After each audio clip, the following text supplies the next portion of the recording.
Hi staff.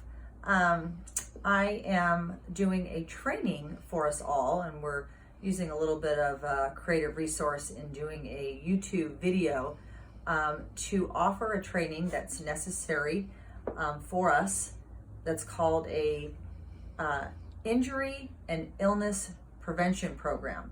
It's required through OSHA, and it came about through COVID because businesses are needing to add an addendum to theirs, but we've never really had a formal one. So we've used a template that the state offered. I'm just going to run through it briefly and do a quick initial training on it, and then we will be having, I think, twice yearly trainings to talk about hazard, safety, and so forth. Okay, so today is August 28th, 2020, and after watching this video, you will sign off that you have been trained on these items. Okay, I am the administrator, Nancy Fuller, of the program, and I'm responsible for implementing the provisions of it for our center, Nancy Fuller Children's University.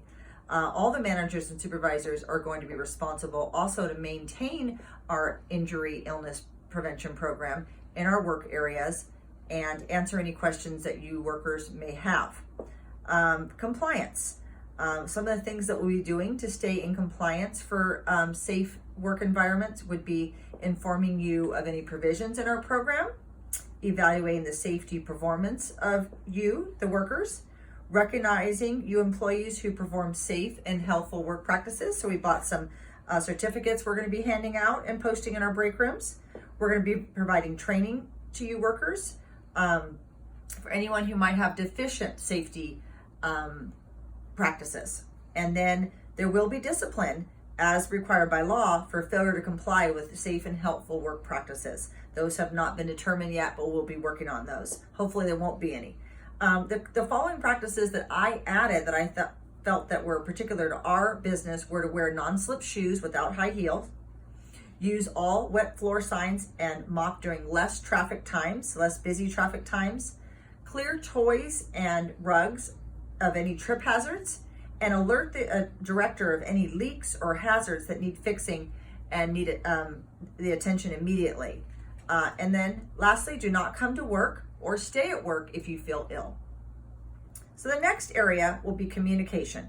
We will recognize a open two-way communication between our management and you staff on all health and safety issues, essential to an injury-free, productive workplace. I believe that we already do that, and I really want to thank everybody for helping ensure a safe environment, but this is just more of a formal way. So the following system will be designed to facilitate a continuous flow of safety and health information between us and make sure it's readily understandable. And so we'll be using a new worker orientation for any new employees to discuss safety and health practices. We'll be reviewing our the Injury Illness Protection Program in both our biannual trainings, and we will have programs in place for safety and health training. One of them is the CPR. There'll be other ones added. Okay. And whenever a workplace condition warrants an inspection, we will have a checklist and ensure that we're doing those periodic and also warranted inspections on our workplace. Okay. The next area is accident and exposure investigations. So some workplaces have more exposure for things that might be hazardous. Ours is not necessarily so much that case, but we do want to make sure of any gas leaks or any other substances in the air that could be dangerous to the students or our employees, and be aware of those. So we will, if we come upon any substance like maybe a gas leak or some other exposure, we'll check the scene. We will interview any workers or anyone that might have any illness from it or any witnesses, examine our workplace for factors associated with how the accident exposure happened, determining possible cause for it, and taking corrective action, and then recording our findings. The next area is hazard correction. If we do see any unsafe work conditions, we'll be correcting them in a very timely manner based on the severity of the hazard, and it will be corrected according to when it was observed or discovered, when imminent hazard exists, and immediately abating any danger to our employees or our property or children, and removing any exposed workers that could be ill from it. And lastly, we'll take such actions and dates and record them that they are completed and documented to show that we've taken care of any issues. The next one is training and instructions. All workers, including managers and supervisors, shall have training and instruction on general job-specific safety and health practices. I believe we have done that, but we'll review it with each of our performance lists and our job duties. And one of our trainings may include training and instruction to discuss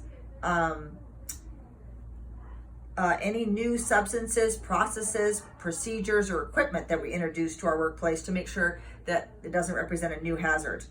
And make sure that whenever an employee is made aware of a new or previously unrecognized hazard, to also supervisors to familiarize employees with safety and health hazards to which workers may be unaware of. We'll be having regular meetings, and that's pretty much it for that area, other than just noted that we'll be doing regular safety walkthroughs, looking for hazards, at least 2 times a year documented, and more just by observation, which I think you see me doing. I walk around the centers and I'm looking for hazards, broken toys, trip hazards, anything that I think might be a safety or licensing issue. When we do our hazard assessments, Nancy Fuller, will be checking the center and outside grounds. Anna Knowles and Alex from Madeira will be doing kitchen checks for safety as the cooks. Martha Navia and Becky Dritz will be doing center and outside ground checks, and Robin Parrish Green will do center and outside ground checks. So we talked about 2 times written a year and at least 12 times through observation. And we'll do one when we're right now, as we're initially establishing this program, or when new substances, processes, or equipment is introduced to our center.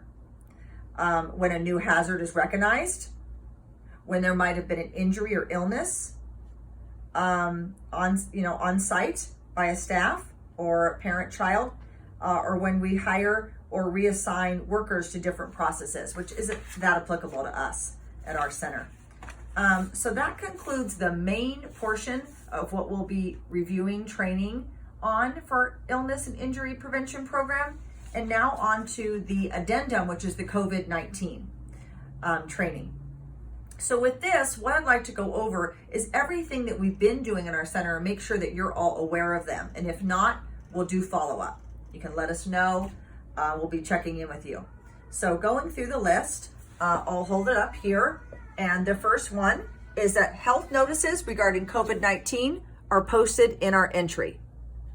Next, staff notices regarding COVID-19 are posted by the staff sign-ins, and some other ones that also apply to parents are posted in the front door or entrance windows.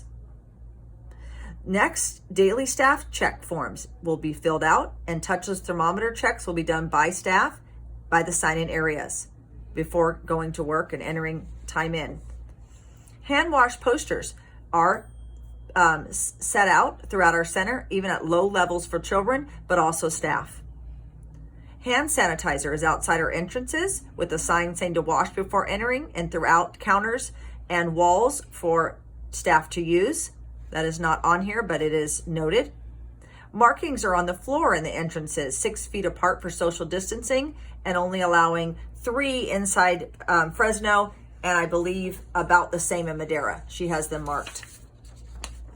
There's a sign on the inside security door in Fresno indicating parents are not to walk back to the classrooms due to COVID unless there's an extreme reason. Extra hand sanitizers, again, are set out and refilled. Staff are wearing masks or shields correctly, which includes wearing a mask under the shields. Staff are sent home to get a COVID-19 test if symptoms arise. This health department and our licensing are notified per their rules if a parent, child, or staff comes into contact with a positive case. Written documentation is filed and sent to licensing as a follow-up. File copies will be kept on premises. Next, additional cleaning is done daily to restrooms, sinks, door handles, floors, and toys. Outside professional cleaning is being done 2 to 3 nights per location, in addition to the staff cleaning that's done daily. Next, children are getting their temperatures checked prior to going in their classrooms, and anyone with a temperature of over 100.4 must leave and stay home at least 7, and now I believe it's 10 days as updated by the health department. There is an allowance for now doctors to write a note if there's some other reason, such as teething or something that may not be a COVID related issue, and they may return. Administrators are attending regular Zoom meetings offered by licensing, the health department, and the Department of Education, and we are sharing information as needed with staff and parents. So that pretty much concludes our first initial training for our injury illness protection program, our prevention program, and we will update you on our first training that we will have to kind of review more details on this and go over our first formal checklist that we went around and conducted. Thank you for watching this video, and you will please sign that you have been trained and received the training. Thank you.